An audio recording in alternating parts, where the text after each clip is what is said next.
What is going on, everybody? Welcome back to the Civilization 5 57 Civs. So we started with that many. I think there's only about 40 left now. It's been crazy. The first 100 returns or so. How many have not made it and been eliminated? But yeah, there is still quite a lot left. We started with 57.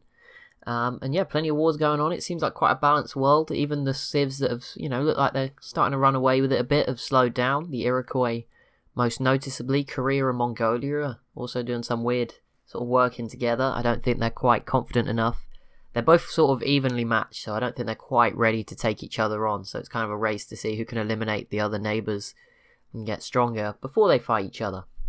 It's kind of like, I don't know if you remember when that game, like a few years ago, was really popular. That game where you just it was like a browser game. And you're just like Agario or Agar.io with the blobs, where like you ate the other blobs and then eventually... It's kind of like, that is basically what we're watching. A sophisticated version of blobs eating other blobs, when you think about it. But yeah, I mean, they're going after the little ones to get bigger before they can go after the big one. Now, a few people just declared war on Europa. Now, Germany and the Huns does not matter. These guys are pretty safe. But for now, it would need to be India, I think, that takes out Europa for now. That could obviously change, but at the moment it would certainly have to be Harappa. Obviously Persia, I assume would... I don't know what Harappa is doing, they just seem to be crossing the water. But yeah, Persia is another weak one, although to be fair, they look like they have more units. So we'll see if they can do anything. Second ideology, and Brazil goes with order. So I think it was Korea went autocracy, and Brazil has gone order. So we've got basically a fascist Korea and a communist Brazil, and they're going to be leading the way for the ideology. So I think you're going to get a good mix here. No one really had a lot of tourism at all. They were all less than 10. Normally a few civs have like 50 that have, for whatever reason, focused on it. But in this one, I don't know if it's because there's just more civs, so it's more spread out. But yeah, there's less tourism. No one's got a huge amount, so we'll see how that goes. Songhai piecing out with Morocco. Not much came from that one. France and Belgium has also just ended, and nothing changed hands, but Britain and Spain are still against Belgium, so we'll see if they make any progress. Looks like Lyon here could fall. There's happiness. Most of the civs pretty happy. There's a few near the bottom, 46 remaining, although I think it's 45 playing, because I'll be on that list somewhere, as well as a spectator. And who is this? Japan joining Korea on the autocracy path. We saw this last time. It seems like civs that are near each other tend to stick together. I don't know how long it probably won't last that long, but for now at least, Japan and Korea both going autocratic out in the Far East, whereas in South America you have order. We'll see if freedom pops up. It's very rare, especially on domination only. I think it's if the other victory types were on, I think it could happen. And it's been suggested I try a game with multiple victory types on to see if that sort of focuses on different things, and yeah, I'd be down to do that. I think that's a good idea. We'll see. It's gone in the ideas book. Harappa piecing out with Arabia. Oh, that's what they were doing. It was not working well at all. Austria has pieced out with the Huns, which they weren't even bordering each other, so that's good, but they didn't give anything away in a dumb peace deal, so at least there's that. You can't win them all, but at least they haven't given anything away that they shouldn't have. I'll take that as a victory. That's an absolute win. Shoshone still putting up a defense, which is good. It's what we need them. They're slowing down the Iroquois, giving the Sioux a chance, I guess. I mean, they've got pretty big population, the Sioux. Oh, those citadels. That is ruthless. From the Shoshone. Oh, the Iroquois put one in between the lakes. That's not a good sign. The Sioux should probably try and put one back if they have a great general. Try and grab some more of this, because these lakes were what would protect them. But, you start to lose that. It could get a little nervous in the future. But yeah, the Shoshone have kept them out so far with the help of the lakes. Texas is the one who is going to have less help from the lakes, but they're looking much stronger. 3 very big cities, and then they've got these 2 little ones. If El Paso grows particularly big, that could be useful. Give them a chance still as well. And somewhere just fell. I think it was this city again. Don't know if there was another one, but this one certainly fell again. I think it's going to keep changing hands because the Sicilies can't get any melee units over here, and Austria only has melee units, so it's always going to keep changing hands. Sadly how it is, I think we've got used to that. It's quite a common occurrence, and the World Congress was founded that time, and it didn't freeze for once. That's nice. Very usual thing that happens. I think it's because it's turned off, actually. I don't have to vote with this mod turned on. You see we have 0 votes. So yeah, there you go. What other options are there up here? Suppress Golden Age, Natural Wonder, World Congress. There you go. We'll keep the who's winning ones on because they're pretty useful. They're the only information we get apart from the demographics. So we'll keep those turned on. Obviously that one about happiness was not useful, but stuff like science and other things that pop up can be useful. Austria retaking their city and piecing out with France. Was Orleans always at 5 population? I don't know. If not, it's just starved down there, but I'm sure Belgium will want it at some point. But yeah, they did piece out, so it's down to Spain and Britain for now.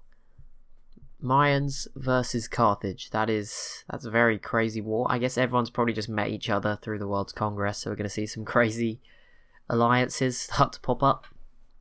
Belgium v Carthage again. I mean, Belgium v Carthage kind of makes sense, but 4 frigates is not enough. That's not enough. Carthage could even come and take the city off you if you're not careful. Potentially, probably not, but can never be sure.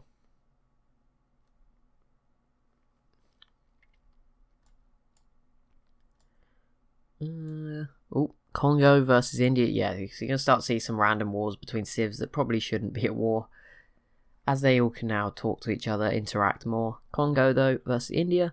And Mongolia. I mean, Mongolia, India's okay, but they still can't really get over here. I think Korea, Siam has definitely done a fine job of keeping Korea and Mongolia out, so that will make those two realign their choices. I don't really know what Korea does. I guess Japan is the other choice, but they look pretty scary and strong.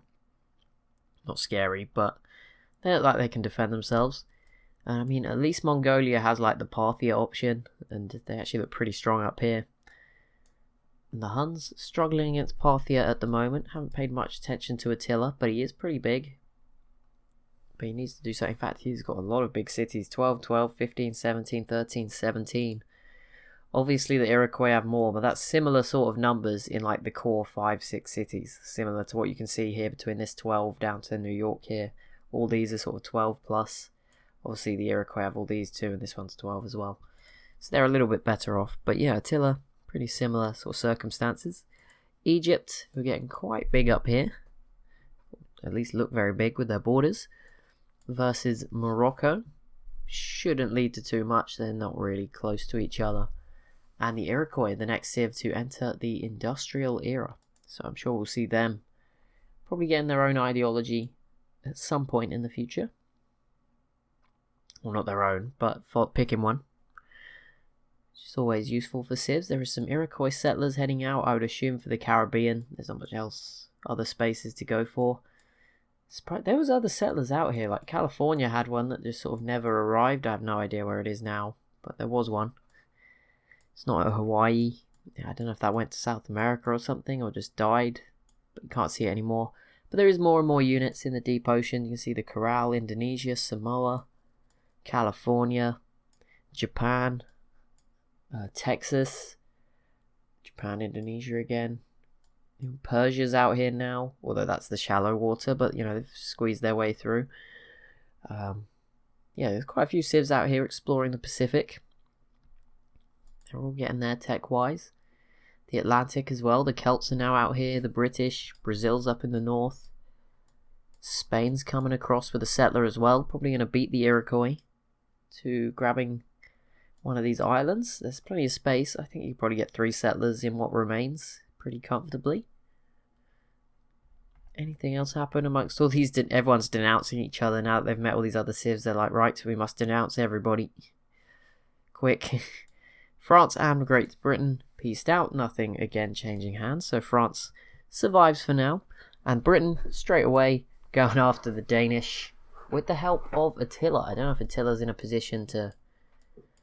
I mean, there's no way he gets to the city. This is almost untouchable at the moment. Just positioned very well. And yeah, Attila's actually really, he's occupied at the moment all the way as far as possible to the east he can go. Look how big this city looks. I don't know why. It just looks huge for 18 population. I'm surprised. And then you have Rio, which is just all small and very compact, despite being, at 29. Almost all the big cities are in Brazil. in this world. We can have a little look at where are the biggest cities in the world, but I'm sure seems like a lot in Brazil. Yeah, look, Rio, Brazil and Samoa have the 5 biggest cities in the world between them. Brazil have number 1 in Rio at 29. Samoa have Apia and Tafuna, both with 22. Brazil then has Salvador and Sao Paulo at 21. The next big 5 are, let me just get this right, below Sao Paulo, San Antonio, Texas, Pago, Samoa again on the list, the city of Corral, Jakarta from Indonesia, and Mbanza, Congo. That's sort of the top 10 of cities. And then down to 15 you have Ubini in the Benin Empire, Brussels, Bujumbura of Burundi, Ghent also of Belgium, and Gao of the Songhai, and that's a bit of a tie, the Songhai there, Attila. Quite a few at 18 actually. You can see Attila's court, Thebes, Berlin, Boucamalia, which is that giant city I just referenced in the Hunnic Empire that looks big, Paris, and Harappa. There you go, London just misses out. But there's a lot of big cities, as you can see, and a lot of small ones, a few with 1 population as well. Wait, where is that 1 population? Incan city? Oh, there it is. Okay, the Incans do settle the Falkland Islands. Grab themselves an island. South Africa looking peaceful. Is there not much going on here? No, it doesn't look like it. Looks pretty chilled out. There's plenty of battling, but this is the main siege. There's actually a manufactory here, which would make this nice, a good amount of production from that. There's also some incense and some citrus, which would be very useful, because unlike in my playthrough as the 2 Sicilies right now, there doesn't appear to be as much citrus in the region. Oh no, they have that one, but I have like loads. But yeah, it looks like the resources must be different each time, which is good.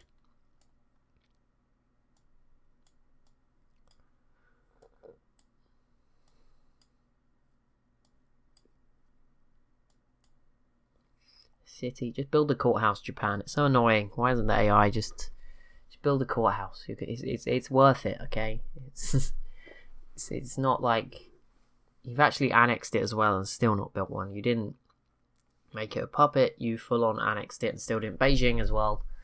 Korea, just build the courthouse. Like if you're gonna annex it, you may as well build the courthouse. There's no excuses at that point. Like if you puppet it and then don't build the courthouse, I can sort of understand that, because it's probably because you got other things on your mind or other things you need to deal with. Like fair enough, but don't annex it and then not build the courthouse unless you're just flexing how much happiness you have, I guess. Songhai is now pieced out with Carthage. They're just not having a good time, the Songhai. They look like they should be doing well, but they just can't quite win a battle, conquer any cities.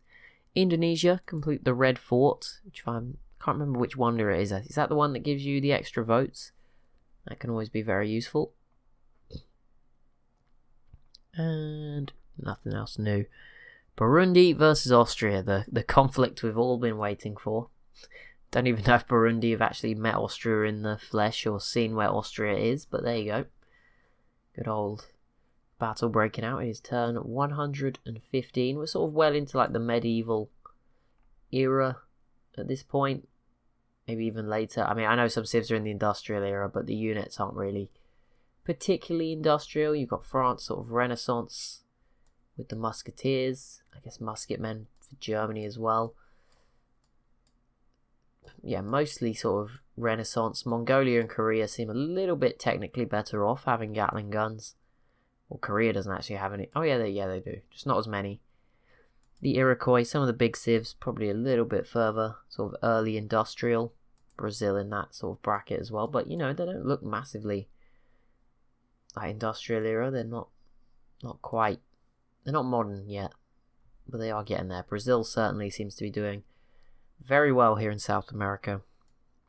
And if they could, conquer the city here, Corral, which was one of the other top 10 cities in the world, then they'd be even bigger. So, obviously, but yeah, don't know what I was trying to get at there.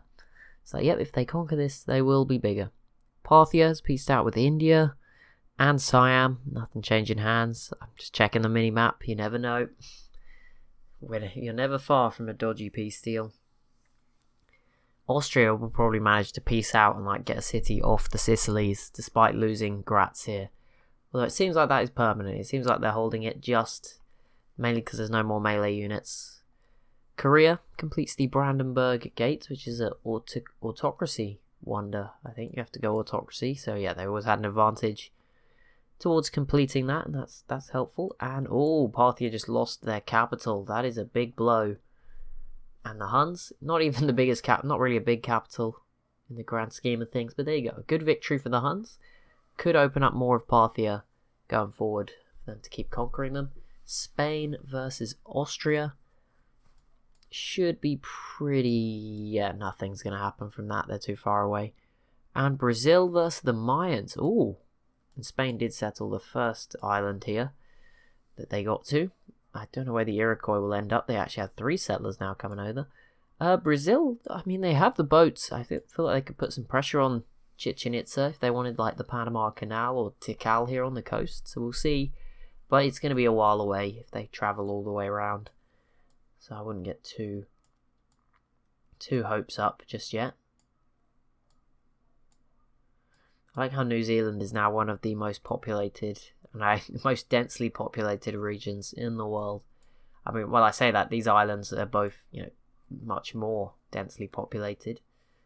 It's pretty interesting. Something we could look at. Where's more densely populated? Indonesia again, very packed. Few land tiles. Whereas somewhere like the Iroquois, a little bit more spread out, a little bit more space. Even Brazil, even though they've got the biggest population, they have a ton of space compared to the likes of Samoa. California, another place, pretty spaced out. Not really. I don't know. They're all like pretty good size, to be fair. The Sicilies, are they well sized? Yeah, that seems quite packed as well, full of people. So does Western Europe. Spain looks fairly spacious. Benin is certainly the least dense, I would say. There's 19 here, but lots of land for everyone to share. Demographics, who's leading the way? Is there any new? There we go. So Korea has started to take over from the Iroquois domination. They still lead for technology and soldiers, but they have broken the Iroquois' hold in manufactured goods and taken the lead. The Iroquois still holding the lead for crop yield, gold income and land, and Brazil still leads the way with 23 million people. That's gone up by about 3 million since around turn, I don't know, fairly recently, whenever I last looked, but it was after turn 100. So yeah, that's still increasing pretty rapidly. Lots of Brazilians. I don't know if I assume the Iroquois would catch up. That's what it implied with them having the most food.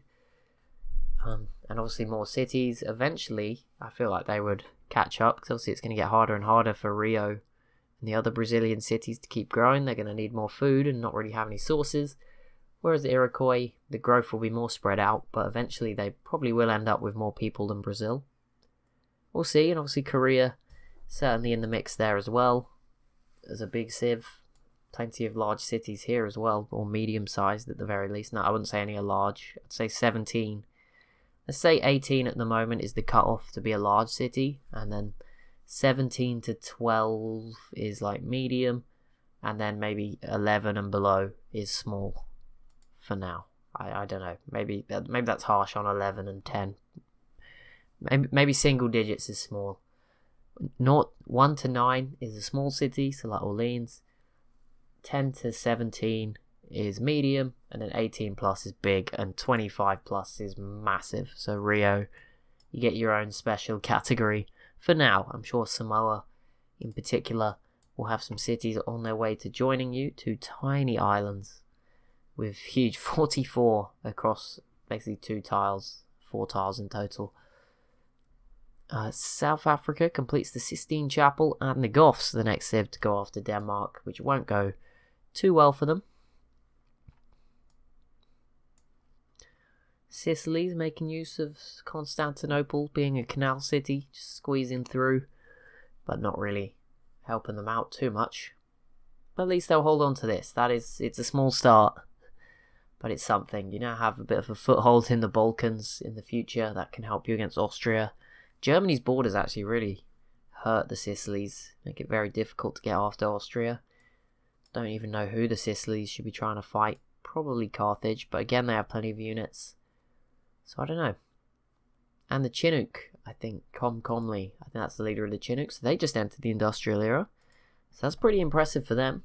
Wasn't really expecting them to be right up there, but there you go. They did get an extra settler at the start, so that probably helped a little bit, but not a massive amount.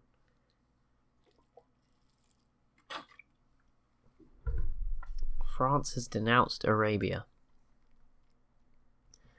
Okay, don't know why he felt the need to do that. What's going on down here? Anything? Oh, some damage going around, but there's no major sieges. The Congo look reinforced. They've got their unique units up.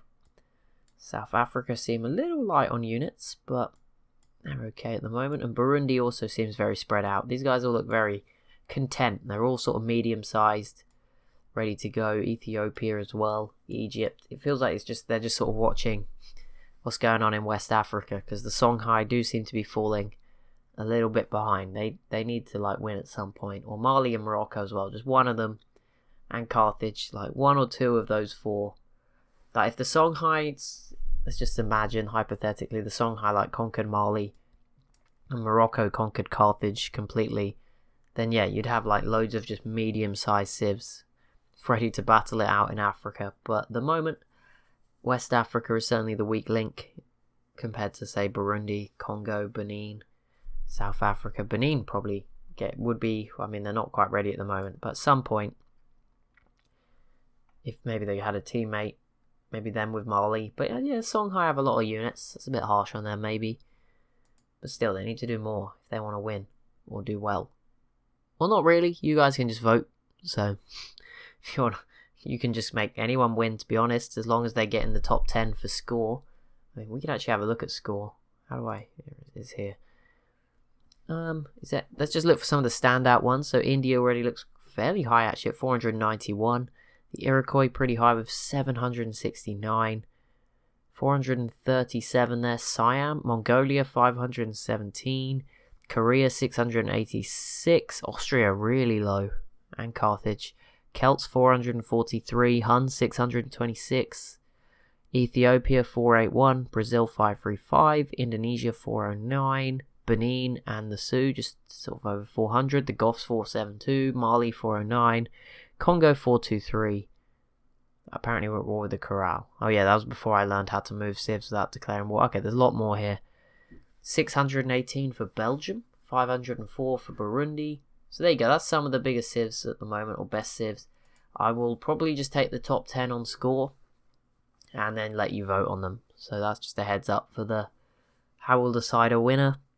It's probably not the most effective method, but there we go. If we use the top 10 from score, that will at least put reasonable civs in there.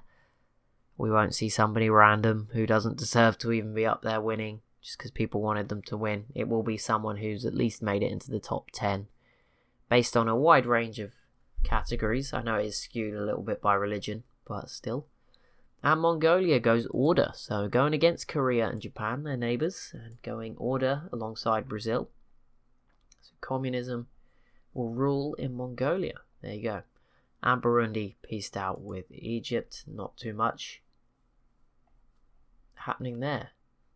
There we go. That's the end of that one. And who's this? The Goths and Austria. I didn't even notice those two fighting each other. Apparently that was going on. But it comes to an end. I mean, the geography, very difficult there. Not very easy for either of them to break through.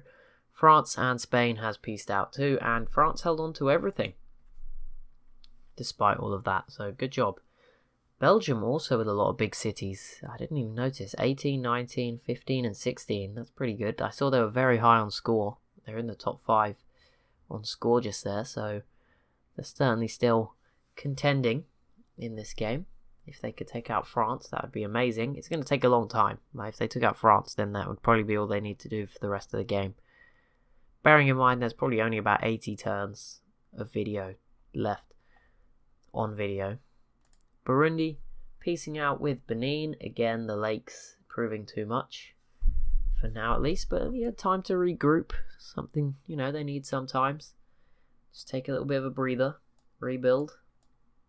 The Iroquois. Yeah, the longer they're attacking the Shoshone and failing, the better for the rest of the world. Because they're just distracted. They're wasting units and production. Like, it'd be worse if they were just sat there doing nothing, but stacking up units till all their tiles were full. That would still be pretty scary for the future. But the fact they're actually, fighting, losing a lot of units, having to replace them, does play into the other Civs' hands and keeps them at bay, at least for now. Plus, I do have a feeling you guys wouldn't vote the Iroquois, even if they're guaranteed like a top 4 spot. I feel like you guys probably wouldn't vote for them. But that'll be it for this episode. So as always, if you have enjoyed this video, please do be sure to leave a like and a comment down below. And if you are new to the channel, it would also be awesome if you could subscribe as well. And I'll see you in the next one.